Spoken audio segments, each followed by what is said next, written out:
अस्सलाम वालेकुम नाज़रीन, जो पीटीआई पर जुल्म सितम हो रहा है और जिस तरह से रमजान में नून लीग पीपल्स पार्टी की तरफ से झूठ बोला गया और प्रोपेगेंडा किया गया, इस पर हामिद मीर फट पड़े। इसके अलावा ख्वाजा साद रफीक ने इलेक्शन से पहले ही नवाज शरीफ को क्या वार्निंग दी थी। उन्होंने नवाज शरीफ को कहा था कि वो इस तरह से डील ना करें और जबरदस्ती मुल्क पर मुसलत ना हो, वरना इसका अंजाम बहुत बुरा होगा। इस हवाले से हामिद मीर ने बहुत बड़ी खबर दे दी। आइए पहले उनकी गुफ्तगू सुनते हैं, फिर इस पर बात करते हैं। राजा साहब, अगर आप गौर करें तो ये जो रमज़ान का महीना गुजरा है, मैंने इस रमज़ान के महीने में बार बार नोटिस किया, बल्कि मैं परेशान हो जाता था और मैं अपने आप से पूछता था, ये रमज़ान का महीना है, सिर्फ हमें खाना पीना नहीं छोड़ना होता, हमें झूठ बोलना भी बंद करना होता है, मुनाफिकत भी बंद करनी होती है, धोखा, फरेब, असल रोज़ा तो वो है। हाँ।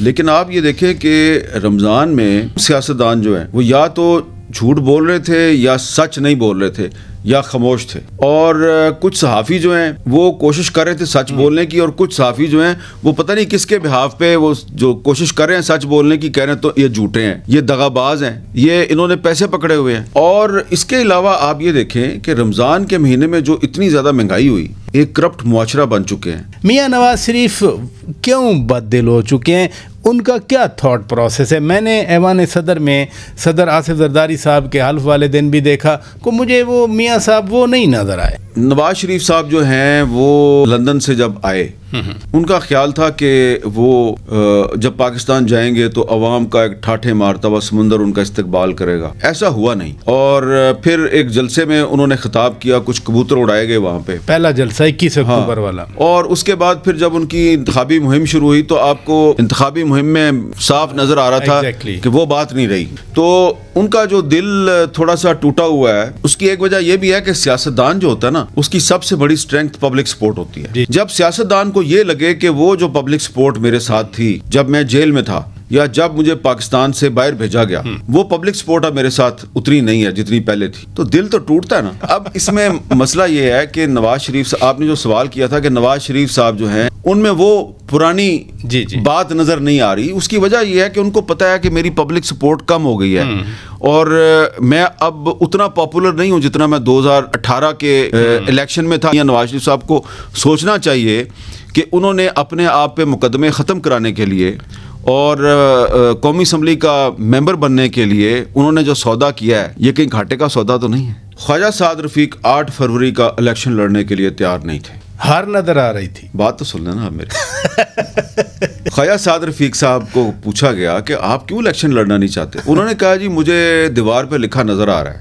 आपकी हुकूमत तो आ जाएगी लेकिन आपको बहुत जलील किया जाएगा। मैं कहा, अगर आपको ये नजर आ रहा है कि आपको कोई अक्सरियत मिलेगी तो आपको अक्सरियत नहीं मिलेगी, आपको हुकूमत दे दी जाएगी लेकिन आपकी अक्सरियत नहीं होगी। तो ये वो एंड था जिसका जिक्र वो इलेक्शन से पहले अपनी पार्टी की क़यादत के सामने कर रहे थे। तो जब उन्होंने अपनी पार्टी की क़यादत को इन्फॉर्म किया कि मैंने इलेक्शन नहीं लड़ना, तो पार्टी ने उनके साथ बहस मुबासा किया और आखिर में फिर नवाज शरीफ साहब ने ख्वाजा साद रफीक साहब को कहा कि नहीं, आपने इलेक्शन लड़ना है। उन्होंने कहा, जी मैंने आपको बता दिया सूरत-ए-हाल क्या है, कि सूरत-ए-हाल क्या है, अगर आप फिर भी चाहते हैं तो ठीक है, मैं लड़ लेता हूँ, लेकिन मैंने इलेक्शन नहीं लड़ना। फाइनली उनके छोटे भाई सलमान रफीक साहब से कहा गया, यार इन्हें समझाओ, तो साद रफीक साहब मान गए। उन्होंने कहा, मैं इलेक्शन लड़ लेता हूं लेकिन मैं आपको बता रहा हूं आपके साथ अच्छा नहीं होना। अब 8 फरवरी को जो हुआ, जी। आपको ये भी अगर याद हो कि साद रफीक साहब जो हैं उन्होंने इलेक्शन के बाकायदा ऐलान से पहले ही अपनी शिकस्त को तस्लीम कर लिया और लतीफ खोसा साहब को मुबारकबाद दे दी। अब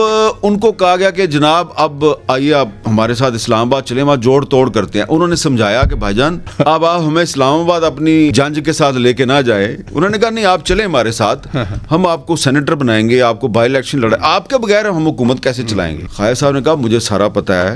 वो फिर भी उनको ले आए, तो वो पार्टी डिसिप्लिन की वजह से आ गए। लेकिन यहाँ पे भी आके वो यही कह रहे थे कि ना मेरे नाल पहले चंगा होया ना अगे चंगा होया। और उसके बाद जब सेनेट की टिकटें एलोकेट की गई तो उसमें से ख्वाजा साहब गायब, राणा साहब भी गायब। तो अब साद रफीक साहब को जो बात 8 फरवरी से पहले पता थी वो तकरीबन 70-80% सच साबित हो चुकी है। तो अब बाकी कोई 15-20% रह गया। वो क्या रह गया? मजीद जलालत, यानी हुकूमत चली जाएगी? नहीं, हुकूमत नहीं चली जाएगी। अच्छा, हुकूमत अगर चलेगी फिर तो तुसी मजलूम हो जाना ना। इस तो तरह फिर क्या होगा? वो आपको बांध के रखेंगे। अच्छा, इसी तरीके से आपको गालियां पड़वाएंगे। अच्छा, पॉलिसी किसी और की चलेगी, ब्लेम आप पे लगेगा और पार्टी के अंदर टूट फूट बढ़ेगी और इतनी ज्यादा आपस में मारामारी होगी कि अगला इलेक्शन शायद आप नवाज शरीफ साहब की क़यादत में लड़ने के काबिल ना रहे।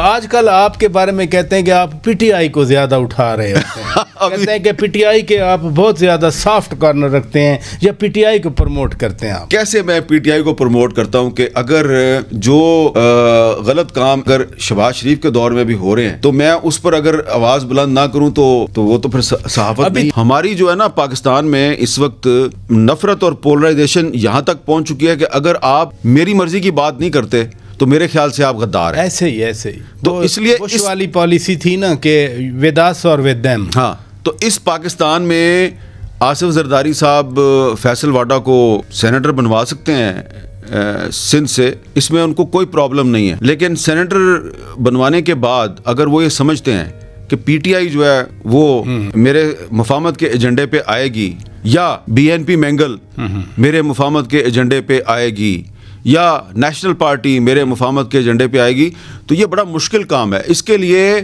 सिर्फ जरदारी साहब को नहीं, इसके लिए नवाज शरीफ साहब को भी और शहबाज शरीफ साहब को भी और इमरान खान साहब को भी, सबको मिल के बैठना है। लेकिन वो मिल के बैठ नहीं सकते, इसलिए मफाहमत को भूल जाएं। मफाहमत को तो मैं भूल जाऊं, लेकिन पीटीआई के अंदर भी तो प्रॉब्लम है। आपको अभी तो स्क्रीन पे आ रहा है, असद कैसर साहब कुछ कह रहे होते हैं, शेर अफजल मरवत साहब और बात कर जाते हैं, तो हर कोई उधर भी तो अलग-अलग चल रहा है ना। हाँ, जिस तरह मुस्लिम लीग नून में जवेद लतीफ़ साहब कुछ और बात करते हैं, अताउल्ला तारड़ साहब कुछ और बात करते हैं, इसी तरह पीटीआई में शेर अफजल मरवत साहब कोई और बात करते हैं और बैरिस्टर गौहर साहब कोई और बात करते हैं। लेकिन एक बात तो आप माने ना कि मीडिया में बड़ी बात होती है जी कि तहरीक इंसाफ के अंदर बड़ी लड़ाई चल रही है, बड़ी लड़ाई चल रही है। लेकिन सेनेट के इलेक्शन में तहरीक इंसाफ जो है उसका सेनेटर बने या ना बने, कौमी असम्बली में भी उसके वोट उतने ही निकलते हैं जितने हैं। केपी के असम्बली में, पंजाब असम्बली में वोट उतने ही निकलते हैं जितने उनके हैं। वोट तो उनके नहीं टूटे, वोट उनके इंटैक्ट हैं और जो उनका असल लीडर है उस पर एतमाद भी वहीं पे कायम है। उसके नीचे अगर कोई आपस में लड़ रहे हैं तो लड़ते रहें, मेरा ख्याल है ये मैटर नहीं करता, इससे कोई फर्क नहीं पड़ता।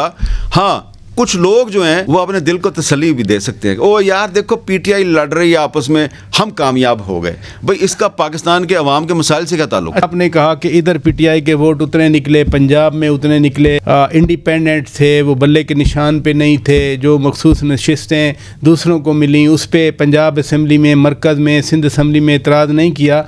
केपी में इजलास ही नहीं बुलाया, वो component of the federation senate से ही बाहर है, कराते ना इजलास, हल्फ देने देते सेनेटर, कुछ तो आ जाते नहीं। क्या जो खवातीन और अकलीतों की मखसूस नशस्तों के हवाले से जो ड्रामा इस मुल्क में हुआ है कि जो नशस्तें तहरीक इंसाफ की नशस्तें थी वो दूसरी जमातों में बांट दी गई, मरकज़ में और बाकी 3 सूबों में, तो वो वहाँ पे उनकी हुकूमत है। उन्होंने अपनी असम्बली के स्पीकर से कहा कि आपने हलफ नहीं लेना ताकि उनकी जो खवातीन की और अकलीतों की नशस्तें वो किसी और के पास ना जाएं। तो मेरा ख्याल है कि अगर यहाँ पे इस्लामाबाद से एक गैर आइनी तरीके से उनका रास्ता रोका गया तो उन्होंने भी गैर आइनी तरीके से जवाब दिया है। तो इसमें कैजुअलिटी कौन है? आईने पाकिस्तान। तो ये जो तो मैं आपके सामने जो फेडरेशन है, जी फेडरेशन, इस फेडरेशन के इस्तेहकाम की वाहद जमानत ये आईने पाकिस्तान है। तो इस आईने पाकिस्तान को सबसे ज्यादा नुकसान किसने पहुंचाया? ये आप पाकिस्तान के आम आदमी से सवाल करें और उसका जो जवाब होगा वो आप नशर नहीं कर सकेंगे। मियां नवाज शरीफ सेनेट के इलेक्शन वाले दिन राना महमूदुल हसन साहब से उनकी दुआ सलाम हुई। ऐसे ही राना साहब आगे बढ़ के सलाम करना चाह रहे थे तो मियां साहब उनको कह रहे थे कि जी मैं तो बददिली के साथ आपको वोट दे रहा हूँ, मेरा दिल नहीं है। काश के राना महमूदुल हसन साहब भी अपने दिल की बात कहते हैं कि मुझे भी आपका वोट लेते हुए काफ़ी तकलीफ हो रही है। अच्छा, मैं ये सवाल आपके, फिर मियां साहब को क्या करना चाहिए उस तरह की सपोर्ट रीगेन करने के लिए? पंजाब में हुकूमत है, मरकज में हुकूमत है, नवाज शरीफ की हुकूमत। जी आर यू श्योर? PMLN के वो रहबर हैं, उन्हीं की पार्टी की हुकूमत है। उनकी पार्टी ऐसे लोगों को सेनेटर बनाती है जो उनकी पार्टी में शमूलियत की भी जहमत गवारा नहीं करते। आपको यकीन है कि वो मुस्लिम लीग नून की हुकूमत है जो पंजाब में और मरकज में हुकूमत कर रही है? मीर साहब, अगर उनकी बेटी मरियम नवाज शरीफ साहबा चीफ मिनिस्टर हैं, तो मैं तो कहूंगा ना कि उनकी और उनके भाई शहबाज शरीफ साहब वजीर आजम है, तो आप यही कहेंगे। जी जी। लेकिन मेरा सवाल ये है कि जब राना महमूदुल हसन को नवाज शरीफ साहब वोट दे रहे थे, जी जी, तो दिल की बात जो जुबान पे आ गई ना कि मुझे बड़ी तकलीफ हो रही है आपको वोट देते हुए। सही है। तो राना महमूदुल हसन ने क्योंकि वोट लेना था, लेकिन मुझे पता है कि उन्होंने भी कहीं कहा कि मुझे भी बड़ी तकलीफ हुई है कि नवाज शरीफ से वोट लिया। ये राना साहब के वालिद साहब राना नूरुल हसन बड़े इनके करीबी साथी थे, आप जानते हैं। राना महमूदुल हसन खुद बड़े करीबी एमएनए रहे कई बार, फिर पिछली दफा नवाज शरीफ साहब सोचे ना कि राना महमूदुल हसन मुझे क्यों छोड़ गया, सोचे ना। और नवाज शरीफ साहब ये सोचे कि मियां जवेद लतीफ जो है वो अब क्यों दुहाइयां दे रहा है कि ईद के बाद मैंने गिरफ्तार हो जाना है। सिर्फ एक तो राना महमूदुल हसन नहीं है ना, राना सनाउल्लाह खान बाकायदा तंज करते हैं बैठ के, आप ही के ठीक है, कहते हैं कि ये जो तो बुजरा है वे हुकूमत कंटिन्यूटी की गारंटी है। राना सनाउल्लाह तो बात कर रहे हैं ना, और भी आसिफ किरमानी साहब ने एक जगह पे हमारे दोस्त हैं मोहसिन नकवी साहब, उनका शुक्रिया अदा किया है कि आपका बहुत शुक्रिया कि आपने सिर्फ वजीर दाखिला बनने तक की इक्तफा किया है, अगर आप वजीर आज़म बनना चाहें तो हम क्या कर सकते हैं। जी मैंने सुना है। ठीक है, देखिए ना नाज़रीन, आज हामिद मीर के बारे में कहा जाता है कि ये पीटीआई के सपोर्ट करते हैं और पीटीआई के मौक़िफ़ को साथ लेकर चलते हैं, लेकिन हामिद मीर का कहना है कि जिस तरह से पीटीआई पर जुल्म सितम किया गया, उनका इंतखाबी निशान बल्ला तक छीन लिया गया, उनकी मखसूस नशिस्तें भी छीन ली गई। अगर मैं पीटीआई के साथ होने वाले जुल्म सितम के खिलाफ आवाज उठाता हूँ तो इसका मतलब ये हरगिज नहीं कि मैं भी लफाफा सहाफियों की तरह पीटीआई से लफाफा लेता हूँ, बल्कि हामिद मीर हक और सच की आवाज उठा रहे हैं। नाज़रीन, ख्वाजा साद रफीक को पहले ही पता था कि अब क्या होने जा रहा है। नवाज शरीफ जबरदस्ती इस मुल्क पर मुसल्लत किया जाएगा और लंदन से पूरे प्रोटोकॉल के साथ नवाज शरीफ को पाकिस्तान वापस बुलाया गया, उसके तमाम जुराइम को माफ करवाया गया। लेकिन जब अवाम ने नवाज शरीफ को घास नहीं डाली, तब नवाज शरीफ को ये समझ आ गई थी कि उसके साथ बुरा होने वाला है। और ख्वाजा साद रफीक ने भी नवाज शरीफ को ये वार्निंग दी थी कि वो डील करके इस मुल्क पर मुसल्लत ना हो, वरना ये सहूलतकारी करने वाले ही इन्हें जलील और रुस्वा करवा देंगे। और आज देख लें, ख्वाजा साद रफीक की बात बिल्कुल सच साबित हो रही है। नाज़रीन, नवाज शरीफ ने जिनके साथ मिलकर डील की, जबरदस्ती इस मुल्क पर मुसल्लत हुए, अपने जुराइम माफ करवाए और पूरे प्रोटोकॉल से लंदन से वापस पाकिस्तान आए, अवाम का मैंडेट चोरी किया, वोट्स पर डाका डाला। आज नून लीग जिस तरह से अवाम की नजर में जलील हो रही है, इसका मतलब ख्वाजा साद रफीक ने बिल्कुल ठीक कहा था। अब कोई भी अगर चापलूसी करके या अवाम के मैंडेट चोरी करके या बूट पॉलिश करके जबरदस्ती इस मुल्क पर मुसल्लत होने की कोशिश करेगा तो अवाम उसका यही हाल करेगी जो नवाज शरीफ का हुआ।